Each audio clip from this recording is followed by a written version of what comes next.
important you know health thing to share about Procosa. మంచి tip, మంచి information అండి. మంచి ఏమంటారు, చాలా బెనిఫిట్ తీసుకున్నాను నేను ప్రొకోసా నుంచి పర్సనల్ గా. Once like 3 to 4 months back madam, one of my I already shared this, but ఈ రోజు చాలా మంది కొత్త వాళ్ళు ఉన్నారు కదా, మళ్ళీ షేర్ చేస్తున్నాను. నా టో నెయిల్, థంబ్ నెయిల్ మొత్తం ఒక చిన్న యాక్సిడెంట్ లాగా అయ్యి అది ఊడిపోయింది మొత్తం. From the roots it came out.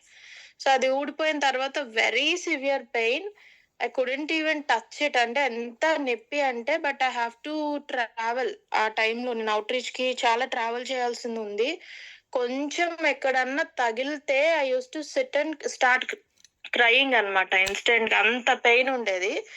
Then one of my coaches he crushed this ప్రొకోసా గట్టిగా ఒక 2 సప్లిమెంట్స్ క్రష్ చేసేసి కొంచెం వాటర్ యాడ్ చేసి ఆ థంబ్నెయిల్ కి, అది ఇంకా ఊడలేదు అనమాట.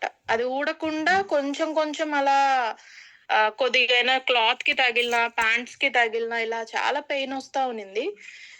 దానికి మొత్తం ప్రొకోసా పేస్ట్ లాగా అప్లై చేసేసి వి జస్ట్ టైడ్ చిన్న వైట్ క్లాత్ టై చేసి వదిలేసాం. విదిన్ 1 to 2 days మొత్తం the entire nail came out. అసలు ఇన్ఫెక్షన్ అంతా హీల్ అయిపోయింది. ఆ నెయిల్ దానంతట అదే బయటకు వచ్చేసింది. అండ్ ఒక హెల్దీ నెయిల్ మళ్ళీ గ్రో అవడం స్టార్ట్ అయింది. పెయిన్ కూడా చాలా తగ్గిపోయింది.